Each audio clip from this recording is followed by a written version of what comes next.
Go ahead. Go ahead. We're live now. We're live. We're live. All right. So you want to start over or something? Yeah, I will start over again. Hi, everybody. Sorry I'm late, but it just seems like the evil presence out there in the universe is like raising havoc with us. So, hi, Christine Marie, Cindy, Sebastian. Sorry about being late. Um, but what I'd like to do is at least get a good 35 minutes in with you, Phil. But I do want you to come on again in December, please. Oh You yeah, know, definitely. so we can, whatever we don't get a hold of tonight, then we will be able to, you know, continue. You know what I mean? Because tonight is the start of my 1 hour show. Instead of the hour and a half. Down to But 35 minutes. that's okay. Like we talked about last night, everything's supposed to happen for a reason. Who knows? Hi, Virginia. Hi, Sebastian. Hey, Johnny. Johnny, good to see you guys. Um, so, my guest is Phil Siracusa. And take it away, my friend. Most of the people in the room saw me and you last night on your show. Oh, good. Well, hello everyone. Yes, I'm Phil Siracusa, the owner of the Horsefly Chronicles home in Eastern Pennsylvania, an author and a radio host, and all that good stuff under one belt. Hi, Virginia. And you know, I'll tell you something about me. I was a hardcore skeptic. I'm a thick-headed New Yorker. I don't believe anything. I don't care who it is. Could be the Pope. I don't believe anybody about anything until I have experienced something. Hmm. When I experience something, I try to debunk it. And then when you can't debunk it, you're like, well, there's more to it. And I will say that demons do exist. And I know that that word gets thrown around, but I'm going to throw it around a little bit. Okay. Demons do exist, period. And it is not in every case, in every house, in every haunting. It's few and far between, but these evil entities do exist in a realm where they can affect us in the living, a physical realm, and cause havoc. And that's exactly what happened to me and my family. Okay. What happened? Um, was there a certain situation that happened that brought on all this evilness? Can you explain what happened? And did it happen at your famous Horsefly Chronicle house? I want to hear about the house. Oh, it started before then. Oh, it did? Okay. This started in the 90s in Staten Island, New York, in my mom's home. It was me, my oldest sister, my youngest sister, another friend. We just messing around with the Ouija board, you know, Ah, yeah. just goofing around. And look, it's just a board, but it's not just a board, right? Because it's the intent that you put behind that thing that can open up doors. Right. And I was joking around with it. We all were. But then this girl comes through and she goes, "My name is Sarah." And we think you're moving the board, the plankhead, and so on and so forth. But she says, "Let me prove it that I'm here. I'm watching all of you." So I asked my mom to go do something upstairs, right, in one of the bedrooms. And if there's really a girl here, she's going to tell us downstairs in the kitchen what's going on upstairs. So my mom goes upstairs and does something, and she's telling us on the board verbatim exactly what she's doing. Now, we were all puzzled. We're all frozen. This is like the early 90s, and we're all like shaking and get goosebumps. And she goes, not only that, the girl's talking through the board now through my older sister. She goes, but there's a rock holding down your mom's muffler Uh huh. in the driveway. Go look right now. And we all go outside, and there's a rock that my mom had kicked up holding down the muffler. Now we realize that there's a girl here, but that was no innocent little girl. See, that little innocent girl that she played to be became part of me in a way where I became attached to the Ouija board Okay. uh, from that point on. And I went into that world of darkness where not only was I communicating with something I didn't know who I was talking to, I started to perform rituals, and Okay. very bad rituals. Now, Mm-hmm. look, I don't read hocus pocus books and follow black magic or any of that stuff. Mm-hmm. Somehow, telepathically, this spirit is telling me things, exactly how to do them. Oh wow. And yeah, so not only am I doing the board, but she tells me that there's a certain book to get, Goetia, What's the name of the book? Goetia. Okay. And it's the book based off King Solomon's work, the Book of the Lesser Demons and all that stuff. And I go to New York City, a place called Magical Child, and I go buy this book. And the book is to curse people. It's an evil, evil book, very expensive. It's one of the originals. And I found myself doing favors for people that crossed my friends over, and it worked. And it's not good, but you see, what was happening was she was steering me into a direction of darkness to put a cloud over me. That's exactly what started happening to me. Right. And um, so, did you call somebody in order to help you get rid of this girl? You know, all these years later, Sarah is not Sarah, by the way. Oh, I didn't think so. No, I know exactly. I know what you mean. Sarah empowered me in a way where I teach people, stay away from the board, stay away from things you have a bad intent on, because it could just in a blink of an eye take you down with it. And life goes on, and from that point, you see now the devil plays tricks. Mm-hmm. Okay, you may not like what I have to say, but I tell the truth. I speak the truth. I speak facts about my life. Okay, I'm right there with you, brother. This girl Sarah through the board in 1999. Now, this is years later. Now, don't forget, now I built a relationship through a Ouija board with a spirit that you could hear her going up and down the stairs at times. Mm-hmm. Not at this house, the house in Staten Island. You could hear a knock on the door. She goes, and you would hear like a whisper, like, I'm here. So it was me and my 19, August of 1999, me and my younger sister and a couple of friends went out to a nightclub in Staten Island. I was single at the time. And all of a sudden, it was like 1,000 people in this nightclub. And I get pushed in the back, and I hear a voice in my ear, and she goes, "That's her. This is the voice of Sarah now." I Mm-hmm. bump into a girl who spills a drink, who's my wife today. Oh wow. You see, this was all planned. Mm-hmm. And I teach people also that through what I went through is that they can lead you down. Now, look, I love my wife and I have a happy family, but the devil will give you what you want, Right. will give you what you want, but also you're going to pay that price in different ways. Mm-hmm. And that's exactly what was happening. I met this Okay. girl. We started a relationship. I found myself glued to that book of Goetia, and I was doing dark rituals and so on and so forth.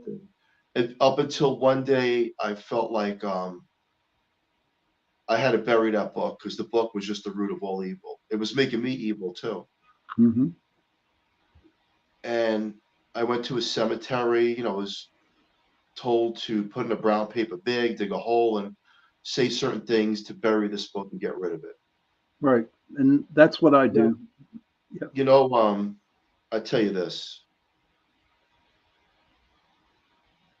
I didn't study how to do rituals. I didn't study about black magic or doing evil things against people because that's not me at all. Right. I found myself putting people into car accidents that I hated Mm-hmm. by getting two Matchbox cars, reading the greater curse out of that book, visualizing car accidents, and unfortunately, these things were taking place. And I was saying, "Oh, it's a coincidence." It was no coincidence. I had people come. Oh, And well, I found myself doing their bidding, getting back at people that crossed them over. uh-huh. And I liked it. I was enjoying it. Okay. Because when you're part of that negative energy, you don't know. You don't know the difference. Mm-hmm. You feel empowered because the devil will empower you and give you a gift that you never had until you intentionally try to break away from it. And that's what I did. In the year 2000, I broke away from everything. Mm-hmm. And me, Julie and I had a family, and things are going good. And I put that all behind me, all the darkness. But you see now, just because I put it behind me doesn't mean the darkness actually left. Right. True. Absolutely. John Ventry says, feeling a power, but pound of flesh to be paid. You know, when you were going through this darkness, this black magic stuff, or whatever what it was, how did it affect your family, your mom, your parents, your kids, brothers? You know, how did it affect them? I don't know. You don't know? Did you ever talk about it with them? We knew that something was in that house in Staten Island. We knew it because it was scary. You'd hear someone coming up and down the stairs, but we didn't really go into talks with that. No, Okay. not to depth. I built an altar in my room. You see, what was happening was I was told what to do, how to make this Oh, certain okay. altar, what Okay. candles to get, what incense to get, what oils to get, what to burn, and what to say. I was being, through a form of telepathy, she's telling me all this girl. Right. Actually, I have Okay. her voice. I have Sarah's voice. It's on YouTube. Creepy as hell. And Mm-hmm. I'm being told all this, and it works. That's the scary part, is it actually works. And of course, I'm totally against it. But that's what they do. They will give you what you want or you think you want, and they will bring you down that path. And that's exactly what was happening. My friend Sibel says she's a witch, and she is. I've studied most of my life. I've learned magic, and if you want to say black magic, you need to study all types to be able to protect yourself and family. Thank you, Sybil.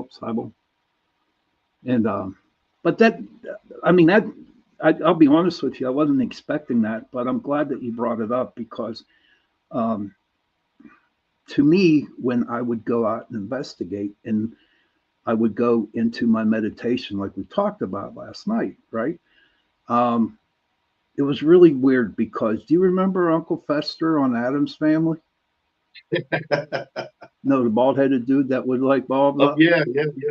Well, Professor, yeah. whenever I would, yeah, but what would happen was whenever I would see Uncle Fester out there in meditation, I knew it was a demon. And I have dealt with a lot of them. And it, for me, it just took a real big toll on me. You know what I mean? We talked about being drained last night. Oh my God, after fighting with one of them bad boys, I got a story to tell you, but we'll wait for the next show that comes up. I'm definitely getting you on in 2 weeks, so don't make no plans. Okay. Definitely. I want to just say really quick that a friend of mine, Christina Marie, is in the chat. Now, Christina Marie was brave enough to write the book that the story I'm telling you right now. It's called The Mm-hmm. Family Cabin. It's on Barnes and Noble's, The Life of Philip Siracusa. She wrote the book of what I'm talking about Oh Sarah. wow. Yeah, And and what we was the have name of that everything book? in that book. What? The Family Cabin. It's on Barnes Oh, and Noble's, not Amazon. The Life of Philip Siracusa. the And in family. that book talks about how Sarah planted everything. Wow. And Oh yeah, it'll blow your it's not mind. on Amazon. What is it on No, again? Barnes and Nobles. Barn. Okay. So But everybody, I'm putting that book in here into the chat. So so you guys can check it out. Because you know what, Phil, honestly, Pete, I'm going to be getting that book and I'm going to be reading it. You know what I mean, sir? But Christine, thank you for writing a book about Phil. That was like really, that was nice of you to do that. But how It was a did you lot of work. feel?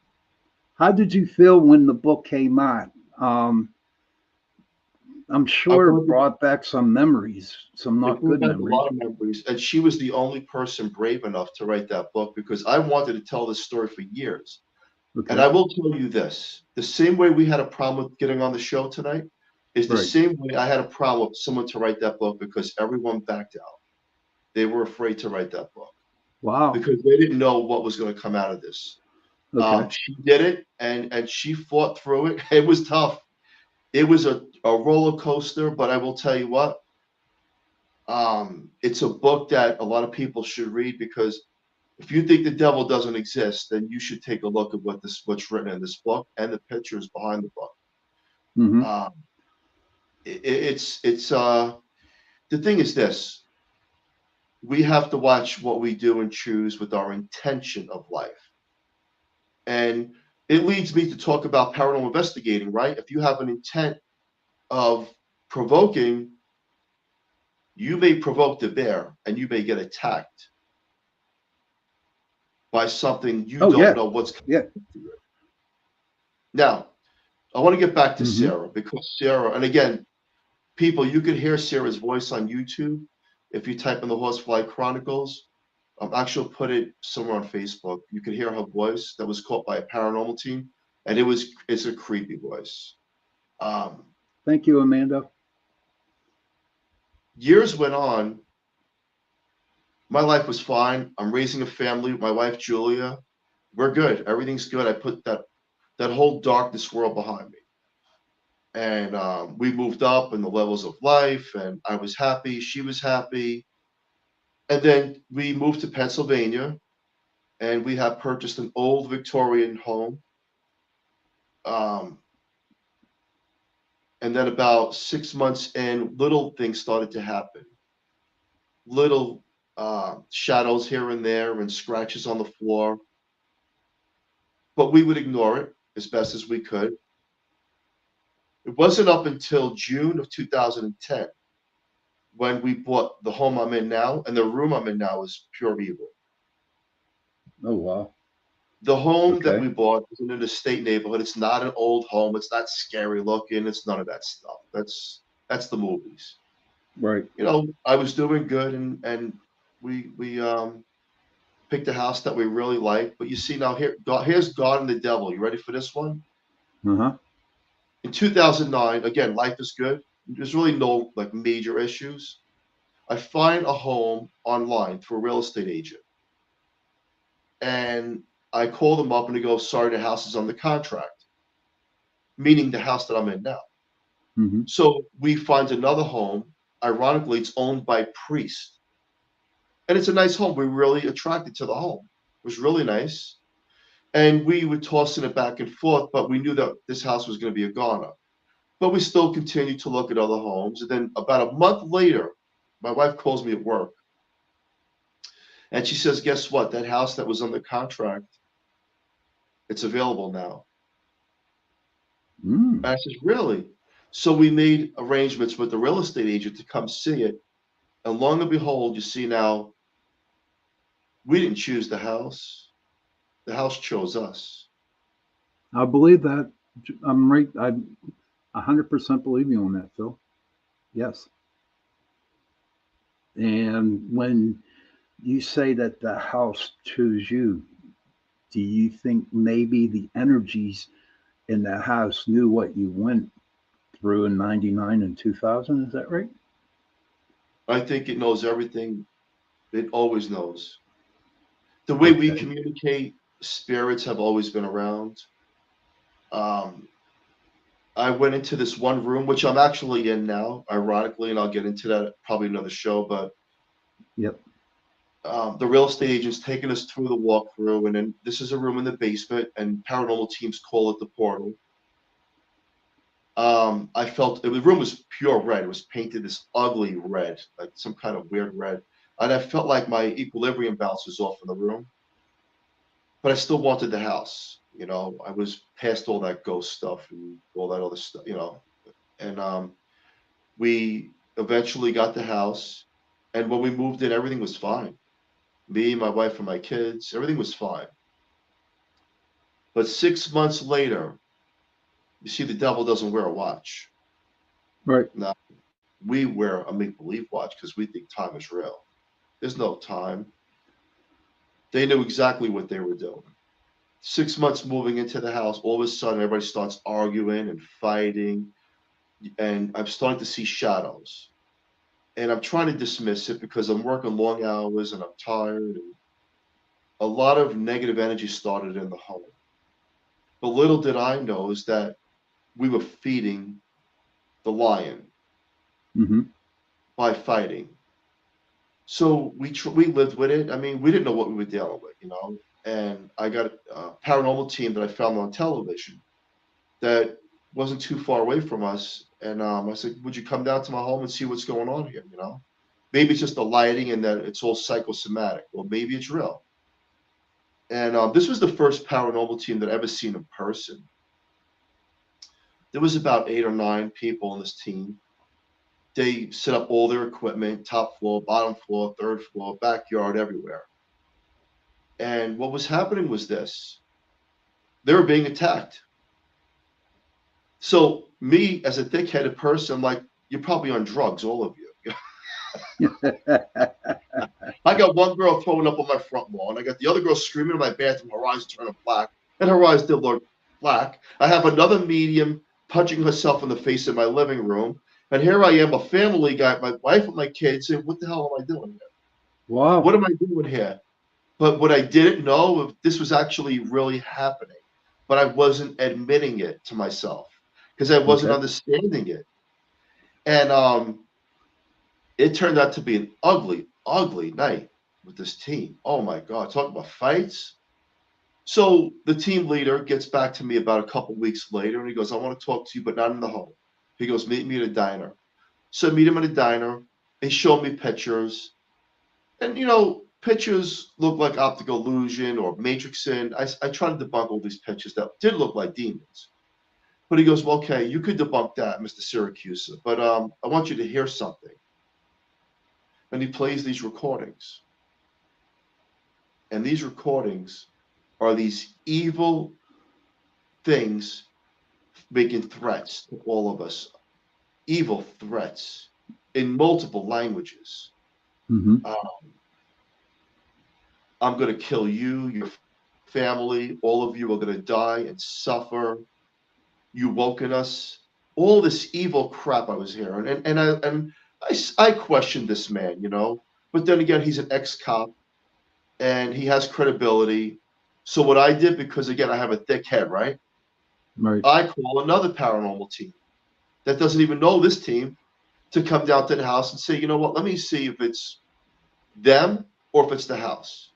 Mm-hmm. And they come with a big team as well. It was a Saturday night, and they're doing a walkthrough, and all of a sudden the team leader, this female, she gets a scratch on her ankle. She's bleeding everywhere. And I said, well, maybe you've walked into a piece of furniture, Right. That's my stupid sense of humor. But she goes, no, no, no. And then another person is in my basement just screaming at the top of their lungs at nothing, Hmm. screaming. Wow. Wow. Look, I'm known for this case because what I did was I went on a mission to prove to myself, my family, and the world that this is real. This is not make believe. And I took a lot Right. of criticism. It's fake. It's this. It's that. I'd probably say the same thing about somebody else.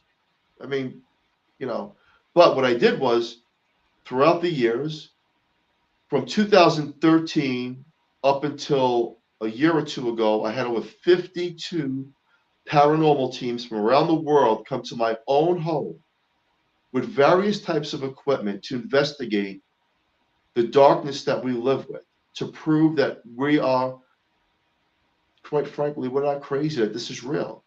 Mm-hmm. And that these things loved every minute of it. these evil things, and I didn't realize that we were feeding them Right. all these people.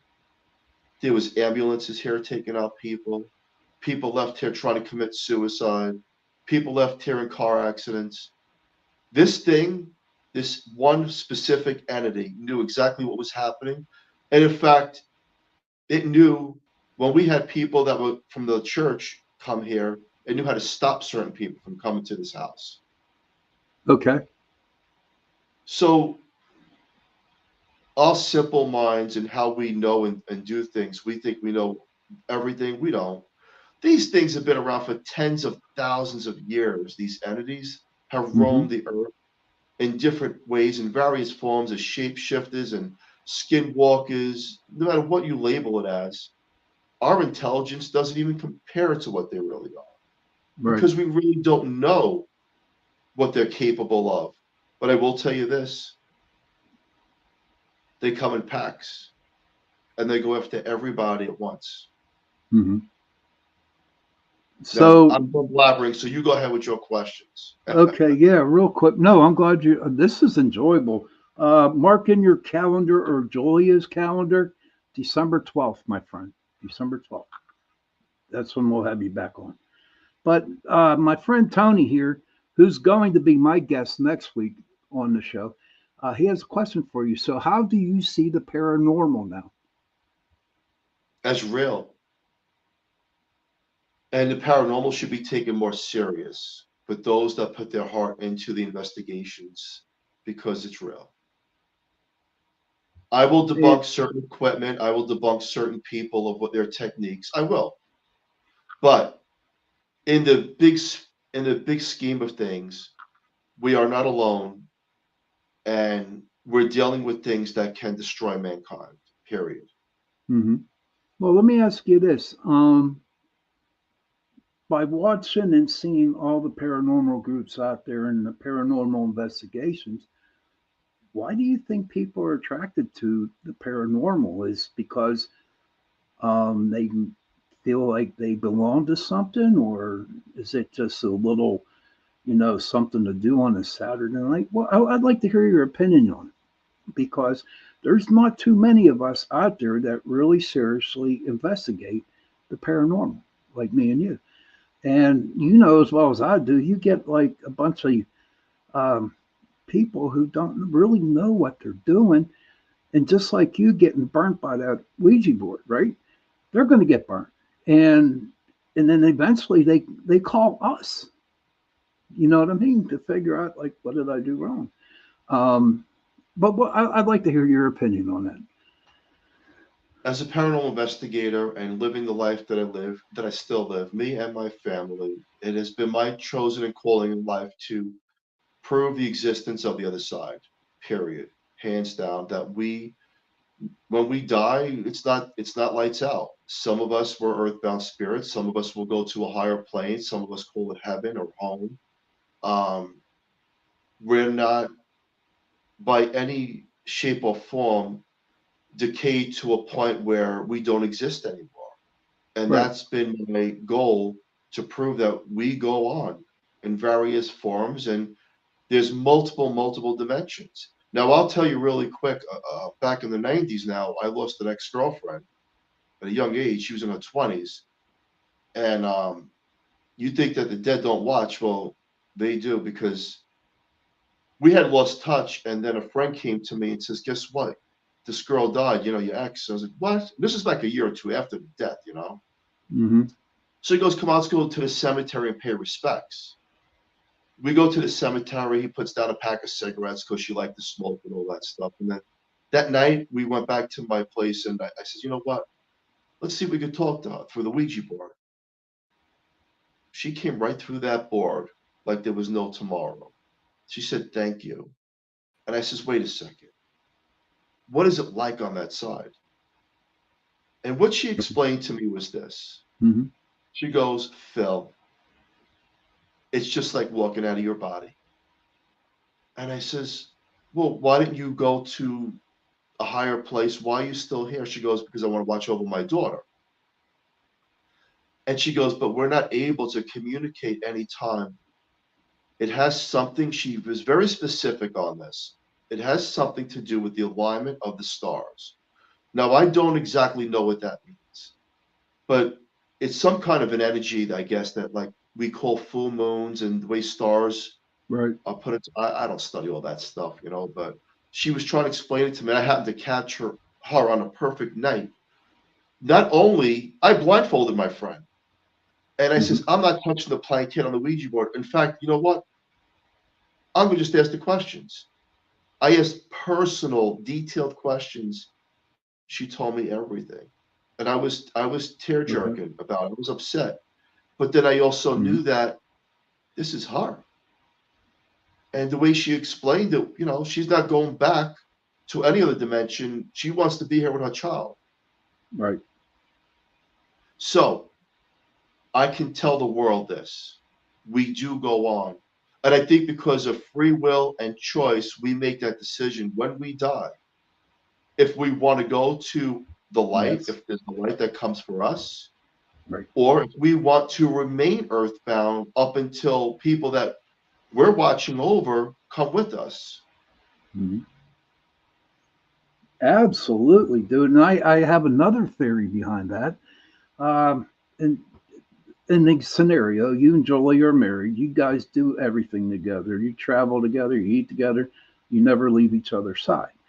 And then all of a sudden, you pass away. Okay, you die. And then all this, and you're there. You seeing how upset Jolie is, right? And I know that the love that you had for each other, I can guarantee it, you would not leave her until you knew she was okay with your passing. This is true. It's kind of like that movie Ghost with Patrick Swayze and Demi Moore back years ago. He had unfinished business. Yeah, and a lot of them do.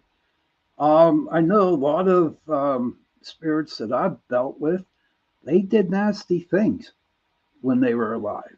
And now I know that now their spirits around and they hear their family members saying, boy, what an asshole he was and stuff like that. You know what I mean? So I don't know. Whatever you're telling me and my people out here, I'm telling you, I relate. I relate tremendously with that stuff. Yes, evil's bad. The devil does exist. Now, And I'm going to jump in there really quick and tell you what happened when we had Paranormal Challenge here back a few years ago. We have to be careful as investigators. We really do. And look, I think there should be more investigators, but you should learn before you investigate and don't mhm, take it too lightly. Just don't. yes, yes. Paranormal Challenge was here. Now, that's a branch off of Zach Bagans' thing. He wasn't here, but it's a branch off of what he was doing on that show. So this team Hmm. comes here, and I talked to them on the phone. They didn't believe in my case, and I says, you know what? I'm that person. I will say, come to my house. Okay, Right. you come here, and I'll even feed you, and then you bring all your equipment. Let's see, and that's exactly what I did. So the team comes here, right? And I go Facebook Live, and this is on my Facebook somewhere, and I record each and every one of them. So the leader goes, the team leader goes to me, you know what? I didn't believe in this case, the Horsefly Chronicles. He goes, but something was visiting me and my girlfriend last night, and it was not good. Hmm. Was not good. So there was about five of them, well-known people. I'm not going to mention any names. And I recorded each and every one of them, and then they started their investigation. But the most stupidest thing they did, and I told them not to, is they left the female investigator alone up in my living. Oh my And I God. said, don't leave anyone alone in this house. Just don't do it. It's not safe because the house is known for certain things. And he insisted, I know what I'm doing. And, so he left her alone. And I have home surveillance, and she's communicating with Sarah. And she's playing with Sarah now through a teddy bear. And Sarah's voice is coming through. We're in the basement, and all of a sudden, his demeanor changes. And he's not that nice person that walked into my front door. Mm-hmm. He's now giving commands to his team, very verbally, like, and not in a nice way. So I really seen that this guy somehow was being oppressed, but he was in denial. So a couple hours pass, they get all their evidence and all that stuff. The door opens, closes, which is pretty wild, and they leave. But I knew something was wrong. I knew it. I seen that look in his eyes. Now, remember when I told you about the first team I had here, that the girl in my bathroom, her eyes Yeah. would turn black? He had that darkness in his eyes. Oh my. So a month goes by, and I don't hear from this guy. I want to see, what kind of evidence did you really compile from this house? And I says, and by the way, there's that girl that you left in my living room on home surveillance. She disappeared for 12 minutes and reappears on camera. I says, it could be a camera glitch, right? Mm-hmm. Because there are glitches in cameras. I was like, but it's a little odd that she was trying to communicate with Sarah and getting a response, and she's gone. Right. Well, he says to me, I don't want to talk about her. And I says, why? He goes, because I'm being accused of murder. She's dead. And we met up a few days after that in a private spot, and we were talking. And there was an accident that happened between him and her. And he's like, look, whatever's in that house, I feel like made me evil and put a rage in me, and I just can control myself. Mm-hmm. We could say there's coincidences, but as a paranormal investigator, I don't believe in coincidences. I believe Right. that if you provoke and you go into a location that you already know is tainted, it's going to come for you. Mm-hmm. Absolutely. Well, listen, And Phil, we got to unfortunately, get going here, my the man. girl is gone, and she was Right. so sweet too. Well, hopefully that some angels or whatever can come down and help her out. But I'm sorry, but we have to go, okay? Because there is another show right after me, and but is it okay to have you back on December 12th? That's in 2 weeks. Sure, I'll double check the date just to verify it. If there's any problems, I'll let you know. But as of right now, I don't think there's a problem. Okay, great. And I'm going to send a link maybe a couple of days ahead.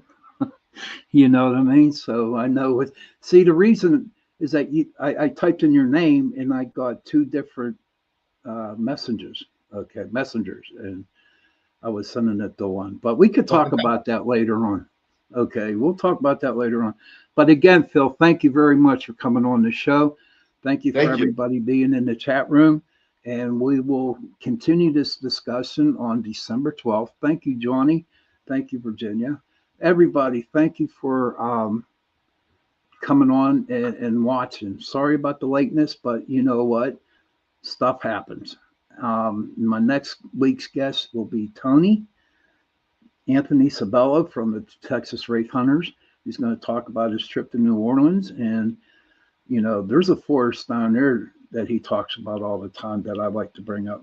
But again, everybody, please, good night, be safe, and I will talk to you guys next week. And on that note, good night.